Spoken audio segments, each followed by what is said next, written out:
pretty late for a little guy like him. Young guy.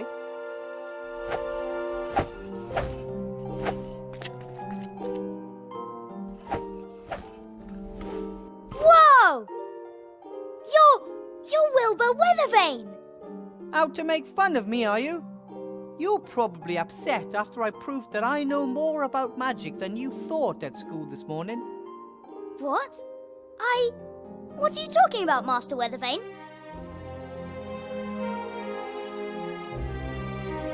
You were pretty cheeky at school this morning. Which school? There you go again, trying to make fun of me. But Master Weathervane, I'd never! This morning in the mage school, you were trying to make me feel uncomfortable and look stupid in front of the other students. The mage school? In the upper town? I'm not even allowed there. I wasn't born in Seastone, and I'm certainly not important enough to enter the upper town without a good reason. You mean to tell me you weren't in my class this morning? In your class? To become a wizard? That would be so cool! I still believe you're trying to make fun of me. Or do you have a twin? Not that I know of, Master Weathervane. Hey, perhaps someone was controlling my thoughts without me realising. Now I'm sure you're trying to make fun of me. No, it is possible. Not all of the sorcerers, necromancers and lawyers in the Shadow Army were captured, right? You look like you're training for an important battle.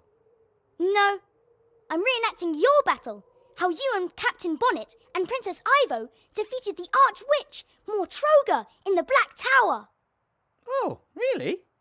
It must have been the greatest battle of all time. The solitary heroes, surrounded by monsters, standing up to the leader of the Shadow Army and her son, Munkus. Boom, bash, ja!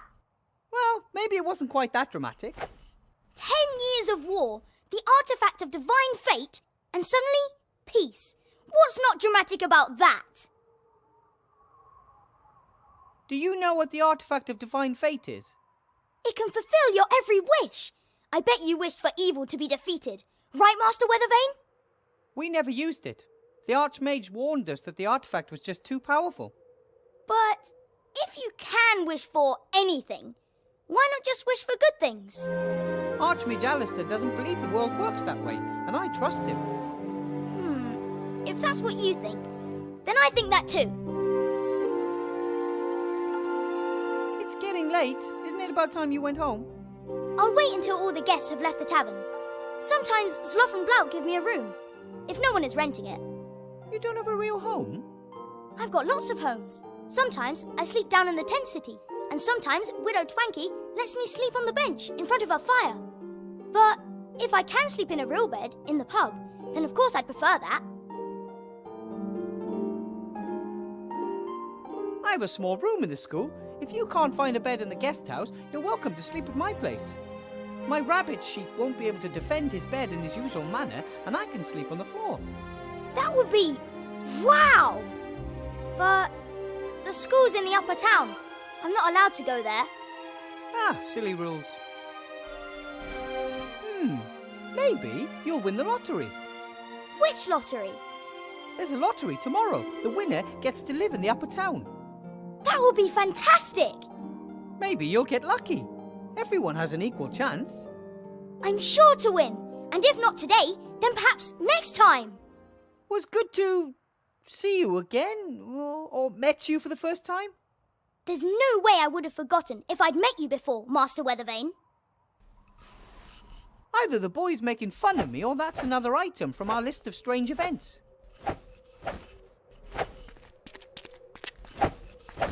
Psst! Bill! So, Petey, what's the password? Gold can't buy happiness. As long as it's jangling in someone else's purse. Absolutely right. So, you wanted a barrel of brandy. Right. That'll be a small bag of silver.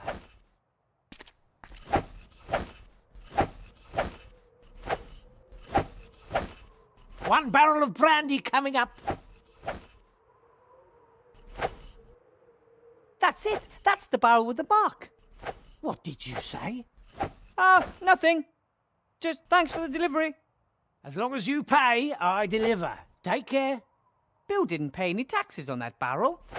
And those taxes build roads, care for the sick and elderly, and pay for my apple. Shield Hand won't be impressed.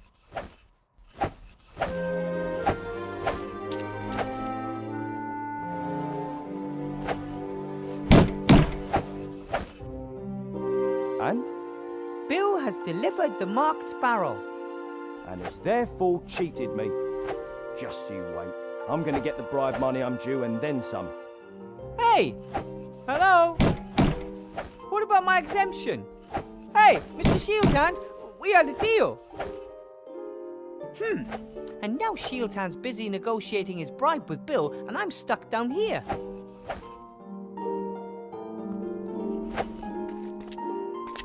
Sloth paid for that barrel fair and square, so it belongs to him. He should collect it before it disappears.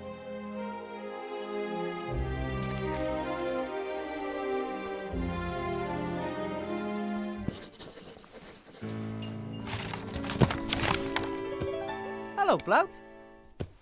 Willy Bear!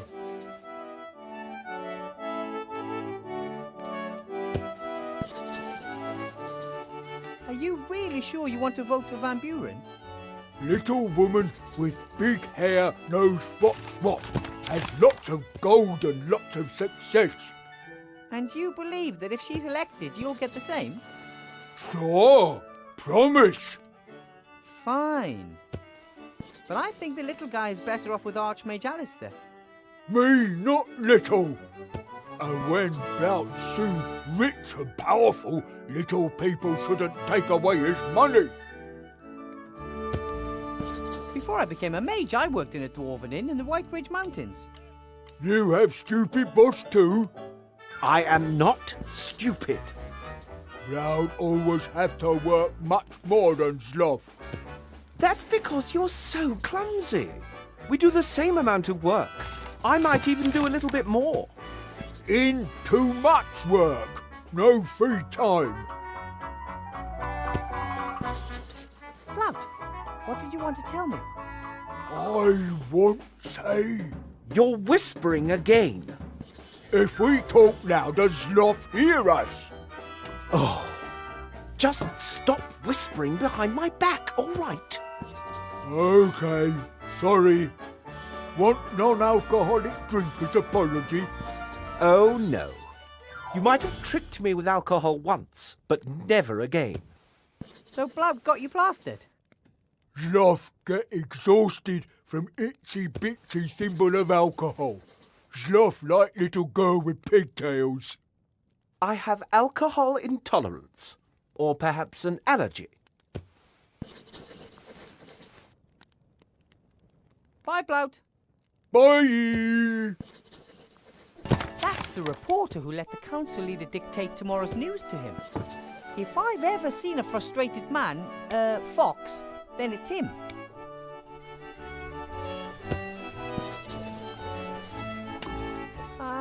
Excuse me?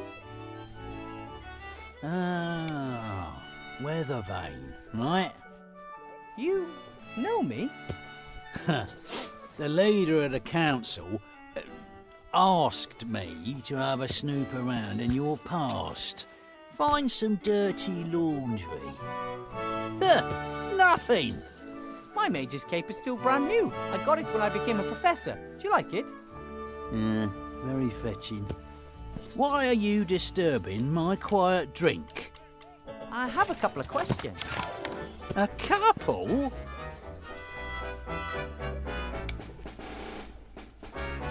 I saw you up there, at the lottery drum. Council leader Van Buren was there too. Not one of my greatest moments. Letting a politician tell me what I should write about her. So why do it then? I can't drink integrity.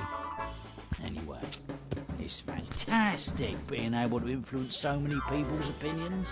What I write becomes a big issue of the day, you know?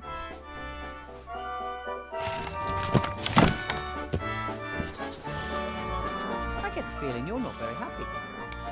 Really? Why shouldn't I be? I've always got enough liquor in my belly, and I've never earned as much gold as I have this past year. I spent it on women, alcohol, and fast horses. I just frittered the rest away. I simply must be happy.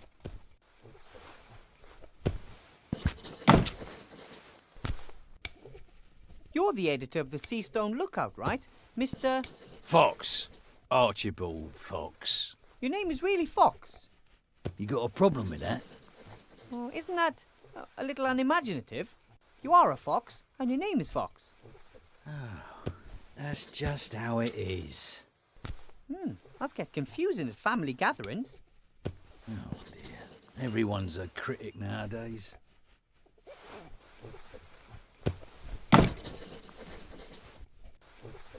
What are you writing at the moment? An article for tomorrow's edition. Pet dragon attacks on the rise. Child mauled. How does that sound? That's terrible. Is the child okay? Ah, don't worry. The kid is as made up as the problem with pet dragons. But then why write about it? Isn't it obvious? The Archmage simply doesn't do enough about the pet dragon problem. But I thought that there wasn't one. The leader of the council has now picked up the issue and has finally enacted a law strictly regulating the keeping of pet dragons. Everyone wins.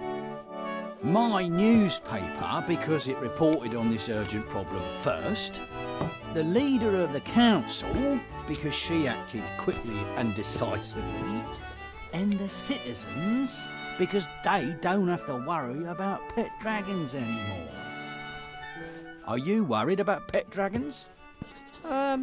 No? You see, all thanks to Mrs. Van Buren. I noticed that you're always drinking from that same glass. So?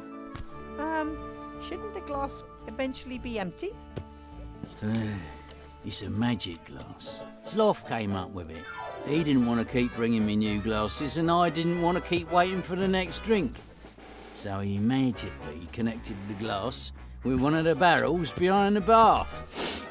A win-win situation.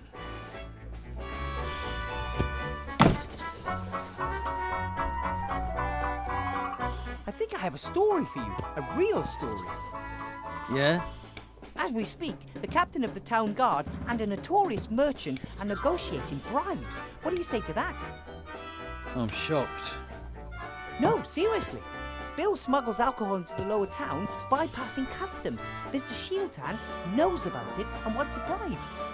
Well, but let me explain. Mr. Fox, you're a reporter. It's your duty to report on things like this. Do you know why you feel so lousy? Because you're a bloodhound. Fox. Because you're a blood fox. You don't want to just make up stories and have propaganda dictated to you. You want to investigate. You want to uncover. You want to expose. Oh, all right then. Come and see how this old fox sorts things out. Fabulous! There's just one problem. Those two are in the upper town and the gate is closed. I'm a reporter. I can go anywhere.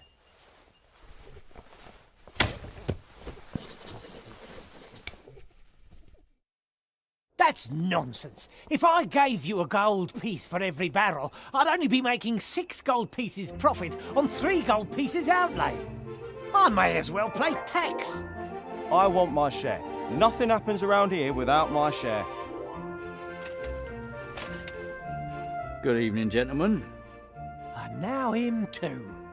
What's that I hear? Exorbitant prices being charged for alcohol, and this alcohol is being smuggled past customs into the lower town? I was just in the process of clearing up the affair. What do you want, Fox? Push off. We've got business to do. That's why I'm here. I want to show my young friend over there how business is done in this town. Exactly. That's why we have laws, you know. Right.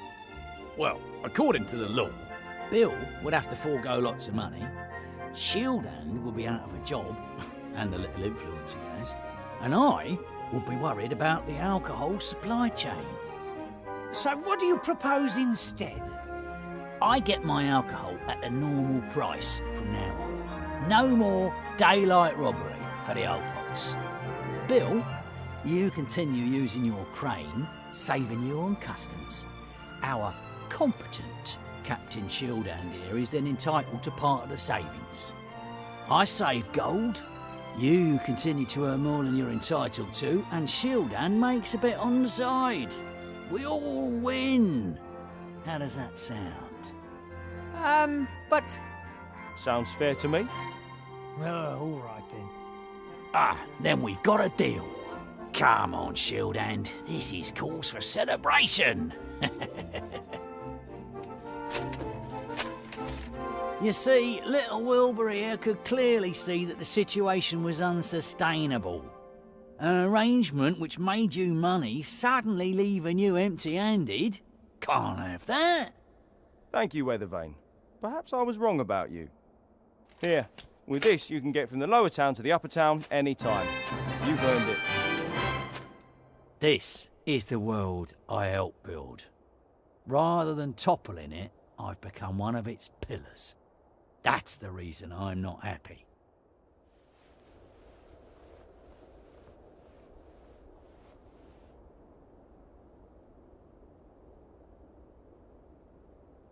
it was quite a surprise when one morning suddenly the second tower appeared. The older folk remembered that it had once always been there, until one day it just disappeared. They didn't really pay much attention to it at first because the town housed the mage school. Magic stuff happens. But when it didn't return, they just forgot about it.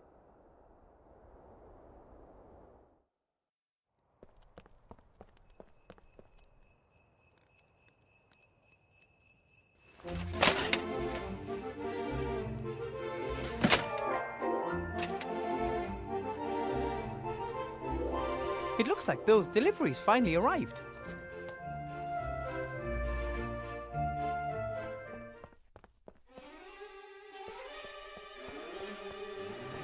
The troll just downed tools and called it a day. I should bring that up at the next staff meeting. Ew, the bucket is filled with some kind of mucus. Half water, half troll spit, I bet.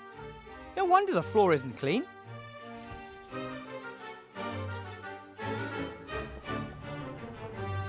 Remy hinted that I should have a look around in there. Something about the headmaster isn't quite right, that's for sure. The door's bound to be locked. Wonder if I can crack it. The door handles look like stupid ears. That was either a coincidence or a silly designer. Oi, I heard that. You can talk. And here. And who are you calling stupid?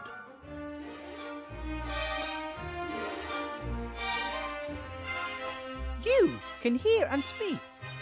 Certainly. Why? I mean, why must everything be alive? How could I hear the access code if I didn't have any ears? And how could I tell you the code is wrong if I didn't have a mouth? You have a point. I teach at this school and I'd like to get into the staff room. What is the code? I'm starting to get the feeling that someone's deliberately putting obstacles in my way.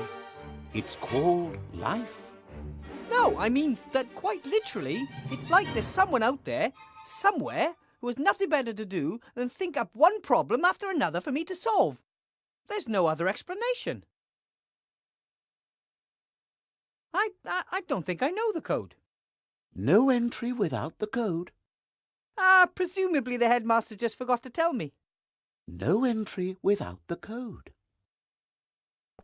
I have to get that code somehow. I have to go. I have something to do down in the town. I don't care. I'm just a door.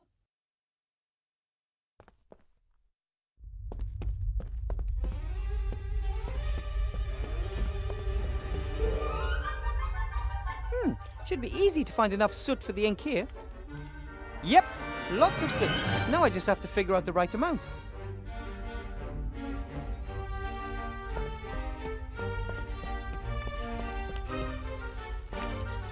As soon as I have time, I might see if some of these books actually belong in the library. Then again, I'd say they're more likely notes from former teachers and learning materials. And what's this? Oh, a class photograph. For a while, photography was very fashionable. A sorcerer unveiled these little devices which could take detailed pictures of the real world. However, it turned out that small demons inside the cameras were responsible for painting the pictures. They stole a piece of soul from those photographed. Photography quickly went out of fashion.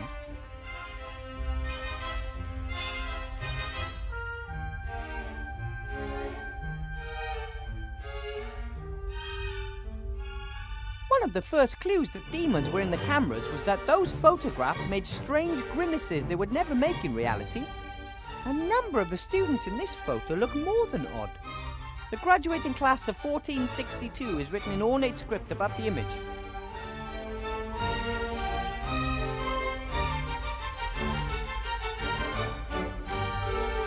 What can I do for you?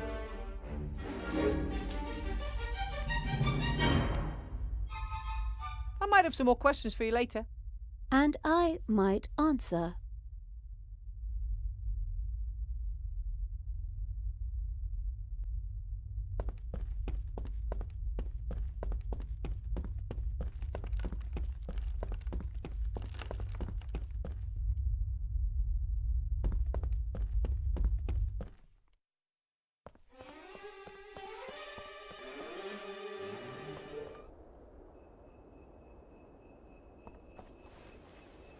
Hello, Bill.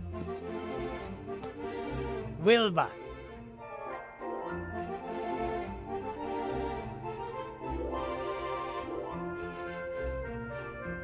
You're pretty good at numbers and measurements. I'd say. Can you tell me how much 12-teen is? 12-teen is a forgotten number between 12 and 13. In the past, people counted more precisely, so there were a few extra numbers. Thor and 12-teen, for example. But I have to add exactly 12-teen drops of dragon sweat to a potion. Oh, exactly 12-teen. Well, that's something else completely. That's what mages always write if they don't really know themselves exactly how much of something they need. They don't want to admit it, and it sounds cleverer if they say exactly 12-teen rather than it doesn't really matter. But you should know that as a mage. Now I do. What do you think of the lottery? Clever, ain't it? What do you mean? Well, you've got to give the rabble the feeling they could make it too, right? Make what? Becoming one of us. As long as everyone down there thinks their current situation is only a temporary condition on the way to fame and fortune, they leave us in peace. But some actually do make it. Yes, exactly, that's the spirit. Anyone can make it if they just try hard enough. Meh! I hear Mr. Shieldhand caught wind of your smuggling. Someone must have given him a tip. He's not exactly the sharpest tool in the box. Why are you telling me all this stuff? Bit about the customs, Mr. Shieldhand, the council leader. You're one of us. You live in the upper town. You're a professor at the magic school. Hey, tell me, you must have really bled the Archmage on that one, right? I mean, as the only available qualified mage. You probably get your weight in gold every month as compensation. Well, I get an apple, and I don't really like to talk about it much. I understand. In the end, the others want their piece of the cake too. So now you can just keep on smuggling your alcohol without worry? Thanks to you. It was a mistake depriving Shieldhand of his cut. One hand washes the other, and in the end, everyone's got more gold in their pockets. The system works. Do you sell crocodile tears? Can order them. Be here in 3 days. Ah, that's too late. Oh, the fine sir wants free overnight delivery, does he? Do you sell crocodile tears? Can order them. Be here in 3 days. Ah, that's... Oh, the fine... Do you sell... Dragon sweat! That's very expensive. I was afraid of that. but I need it badly. I mean expensive like, I'll give you half of my kingdom and my prettiest daughter. Even you can't afford that. Too bad. I have to be going, Bill. See you next time. See ya. I wonder if this box is supposed to move. I've heard of trunks with hundreds of legs, but this looks like a normal packing crate. Oi, what are you doing? This crate is moving. That's all right. That's... Stop him! Stop! Stay put! Outrageous! Just you wait. You're gonna have to wait a hell of a long time for your gold. What was that? Absolute bonkers. Oh, there's a piece of paper in the crate. Delivery note. Better World Ironworks. 1 piss pot model carefree. 4 pieces of gold. Better World Ironworks. Never heard of it. Lots of new companies sprung up after the war.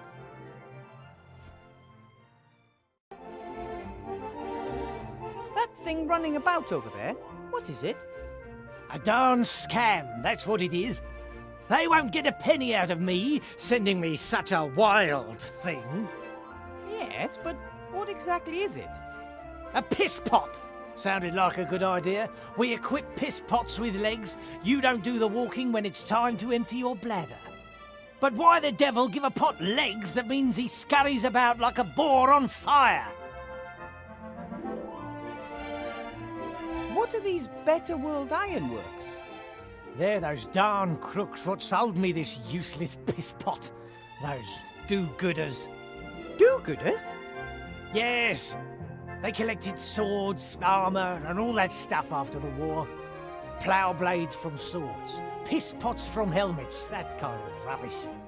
You mean this piss pot was once some soldier's helmet? Could have belonged to a general for all I care. Now it's a piss pot on the run. Ah, a soldier's helmet converted into a piss pot with legs. No wonder he doesn't like it. I have to be going, Bill. See you next time. See ya.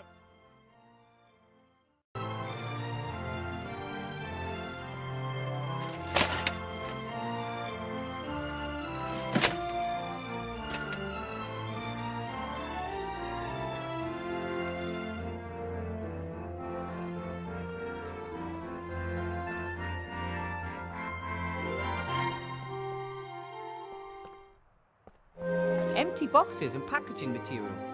I can't see anything that in... Hey, what do we have here? Pretty good runner.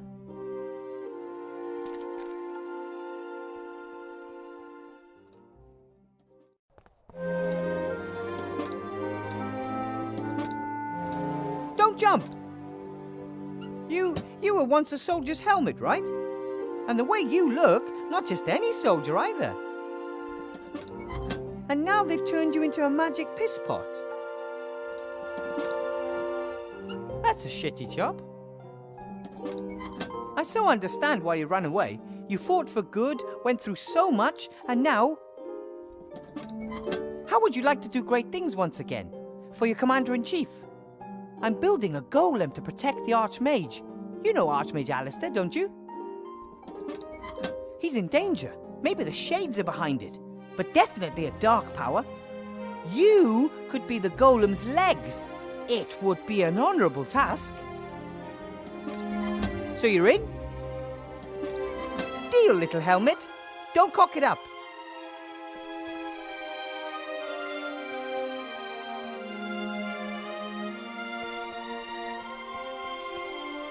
Hi, Timmy. What are you doing here? I want to know what's going on. All the rats have orders from my uncle except for me. I want to help too. I understand that you want to help and have a real soft spot for little heroes. But you're not the strongest and your health isn't best. The Archmage staying in power is much more important for the small and the weak than anyone else. We would be the first to suffer under the council leader if she won. You could be right there. I'm trying to build a golem and I have to get into the staff room somehow. I could find a way into the staff room. There are lots of secret tunnels and passages under the town. One of them is sure to lead there. About the staff room, Yes? I need to get in there. But I need your help. Could you look through the notes on the headmaster's desk? He's a stickler for order, and I'm sure he'll have the door code written down somewhere. why do you need to get into the staff room? The headmaster was acting strange and was hiding something in a drawer. I want to know what he's up to. Perhaps it's a bomb. Maybe. We need to find out what exactly. But you're too small to open the drawer. That's why I need the code. Got it. Tell me about the tunnels that run under the town. Some of the tunnels are old sewage pipes, but there are also lots of caves and old vaults down there. There are even some holes and crevices that rats don't dare crawl in. Some say there's a dark force. That sounds ominous. I've never seen anything myself, but I'm more worried about the zombies. They're spreading. Zombies in Seastone sewers. Yes, there are. But Uncle Remy says sooner or later an apprentice hero will go down into the sewage system and take on the zombies. When I first heard of you, they said you were very sick. I was often ill during the war, and hungry. We never had enough to eat until you came and helped us. Of course. Seemed like the thing to do. Not for everyone. Some people treat us like vermin. Some people don't like it that Uncle Remy works for the Archmage and gets paid for it. But he doesn't even keep the gold for himself. He shares it between the whole family. And it's a big family. I spoke to your uncle today. He looks tired. He works too much. Ethel says that too. He doesn't eat enough and hardly sleeps anymore. He says, I can sleep when we've rebuilt the country. He shouldn't overdo it. He'll be no help if he collapses. That's why we have to help him. He wouldn't have to do everything on his own if you and me pitched in. Okay, you try and get into the staff room, then we'll meet back here, okay? Be careful. I always am.